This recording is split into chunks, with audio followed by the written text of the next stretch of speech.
Hi అండి. Welcome to Sai Bhavani YouTube channel. ఈరోజు మన రెసిపీ వచ్చేసి పీతల ఎగురు. దానికోసం శుభ్రంగా కడిగి తీసుకున్న పీతల్ని ఇలా ఒక దాంట్లోకి వేసుకోవాలి. ఇలా వేసుకున్న దాంట్లోకి కడిగేటప్పుడు కొంచెం పసుపు వేసి కడుక్కుంటే స్మెల్ అనేది పీతల స్మెల్ అనేది కొంచెం తగ్గుతూ ఉంటుంది. నీ స్మెల్ ఇందులో కొంచెం కడిగిన తర్వాత కొంచెం ఉప్పు, కారం, పసుపు, అలాగే కొంచెం గరం మసాలా, కొంచెం అల్లం వెల్లుల్లి పేస్ట్ వేసుకొని ఇలాగ బాగా అన్ని పీతలకి మసాలా పట్టేదాకా బాగా కలపాలి. పీతల కాళ్ళు కూడా సపరేట్గా కాళ్ళు అనేవి చేసి పెట్టుకున్నాం కదా, సపరేట్ చేసి పెట్టాం కదా. వాళ్ళు పీతలు చేసేటప్పుడే ఇవన్నీ సపరేట్ చేసి ఇచ్చేస్తారు. నీట్గా క్లీన్ చేసి మనం కొంచెం సోప్ చేసేస్తే చాలు. ఇలా మ్యాగ్నేట్ చేసి ఒక పక్కన పెట్టుకొని వేరే కళాయిలోకి ఒక 3 నుంచి 4 టేబుల్ స్పూన్ల ఆయిల్ వేయాలి. ఇలా వేసి ఆయిల్ కొంచెం బాయిల్ చేసిన తర్వాత కొంచెం పోపు దినుసులు కూడా యాడ్ చేయాలి. పోపు దినుసులు అనేవి బాగా చిట్పట్లాడి ఇలా పైకి చిట్పట్లాడిన తర్వాత మాత్రమే ఆనియన్స్ వేయాలి. ఇలా చిట్పట్లాడడం వల్ల కొంచెం టేస్ట్ వస్తుంది. పోపు దినుసుల టేస్ట్ అనేది మనకు కొంచెం ఫ్లేవర్ తగులుతుంది. లేకపోతే నార్మల్గా వేసేస్తే అంత టేస్ట్గా ఏమి ఉండదు. ముందుగా కట్ చేసి ఉంచుకున్న ఆనియన్స్, పచ్చిమిర్చి కూడా యాడ్ చేసేయాలి. ఇవి గోల్డెన్ బ్రౌన్ కలర్ వచ్చేదాకా వేయించాలి. అలాగా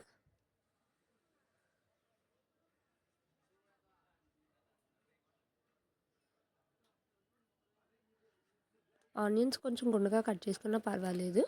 లేదు కొంచెం మరీ పెద్ద ముక్కలు చేపలకి వేసేంత పెద్ద ముక్కలు ఏమీ అవసరం లేదు. కొంచెం చిన్న ముక్కలు కన్నా కట్ చేసుకోవాలి. మరీ గుండగా ఏమీ ఆనియన్స్ చాప్ చేయవసరం లేదు. ఇలా అయిన తర్వాత ఇది గోల్డెన్ బ్రౌన్ కలర్కి వచ్చిన తర్వాత కొంచెం కరివేపాకు కూడా యాడ్ చేసుకోవాలి ఫ్లేవర్ కోసం. ఇలా బాగా యాడ్ చేసుకుని దీన్ని అంతటిని ఒకసారి బాగా కలపాలి. ఇదంతా లో ఫ్లేమ్లోనే చేస్తూ ఉండాలి. హై ఫ్లేమ్లో అయితే మాడిపోతూ ఉంటుంది కదా. దీని తర్వాత ముందుగా మనం మ్యాగ్నేట్ చేసి కొంచెం ఉంచిన పీతలు కూడా ఇందులో యాడ్ చేసేయాలి. ఇలా యాడ్ చేసిన తర్వాత ఒకసారి బాగా కలిపేసుకోవాలి. ఆనియన్స్ అనేవి పైకి వచ్చే వరకు చూసుకుంటూ కదపాలి. ఇలా కదిపిన తర్వాత ఈ ఈ పీతల్ని కొంచెం ఒక 5 నిమిషాలు అలా ఫ్రై అవుతూ ఉండాలండి. కొంచెం ఫ్రై అయిన తర్వాత మాత్రమే వాటర్ అనేది యాడ్ చేయాలి. ముందుగా యాడ్ చేసేస్తే ఆ ఫ్లేవర్ అనేది స్మెల్ రాదు కదండి. స్మెల్ అయితే కొంచెం అలా ఫ్రై అవుతున్నప్పుడు మనకి మంచి స్మెల్ అంటూ వస్తూ ఉంటుంది.